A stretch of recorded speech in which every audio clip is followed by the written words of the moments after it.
Welcome to tutorial 3 of the personal cashbook training. In this tutorial, I'm going to do some account coding with you and give special attention to moving money between bank accounts and show you how to manage your cash also. If you want to allocate a particular payment to more than one different account codes and descriptions, I will be showing you how to do that using the splitting worksheet in the next tutorial. For now, we will be allocating each transaction to its own account code.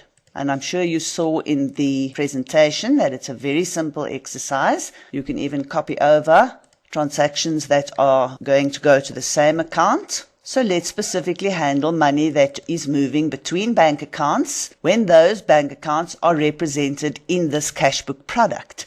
For example, here we have one where money is coming in from your bond account. Now, of course, you may not have a bond, so if this money is coming in to your check account from your savings account, it's the same procedure that you will use. And that procedure is that for every transaction that is coming from another bank account or moving to another bank account, you will select the account code into cashbook transfers. And then in the next column, you will select the bank account that the money is moving to or from. So here we're bringing money from the bond into the check account goal.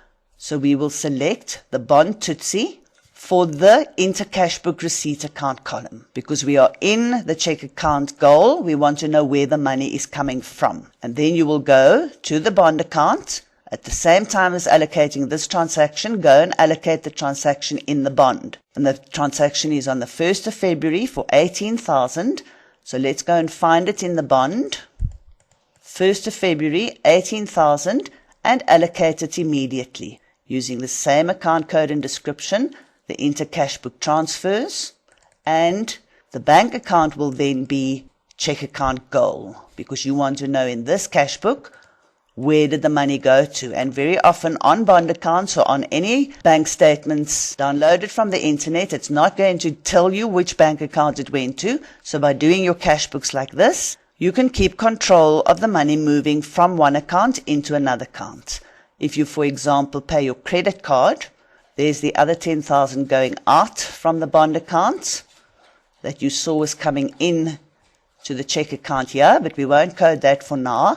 I just want to show you that if you pay your credit card out of your check account, for example, here we go, you paid your credit card out of your check account. So in this case, you will also move the money into cashbook transfers, and you took it to your credit card with TUT, and you go to your credit card account and find the payment. There's the money coming in. See, it's a positive, and in your check account, it's a negative. So it's going out of your check account, and you are paying it into your credit card. So you will allocate it to into cashbook transfers, and the money is coming from the check account goal.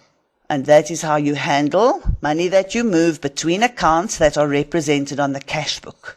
If you have money coming into a bank account that is not represented on the cash book, for example, here's money coming in from your business bank account, and your business bank account is not represented in this cash book, then you would need to take that to, in this case, we'll take it to salary income because your business is paying you your salary. And then you will not use this column because you're not moving money between accounts because your business bank account is not represented in this cash book. Okay, and this is quite a biggie to pay attention to because if you miss one of them, if you allocate this to interbank cash book transfers and you don't go and allocate this other side of the money going out, you're going to be left with, let's just delete here and delete here.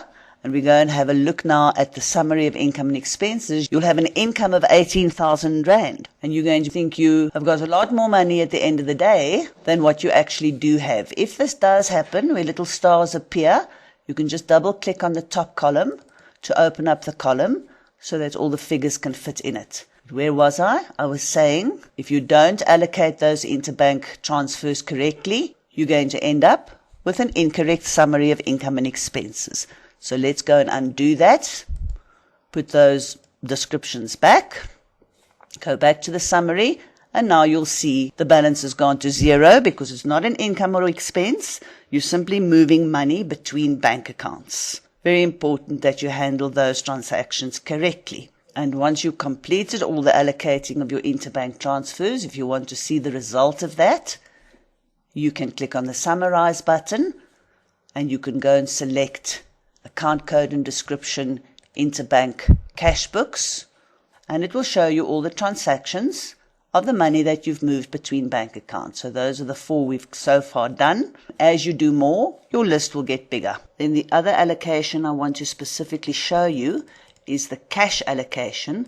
So for example, here you drew 1,000 rands worth of cash. Now if you have a cash book, like we've gone and opened a cash book, then you can also treat this with the interbank transaction allocation, because now what you'll do is you'll select the intercash book transfers and you'll select the cash book.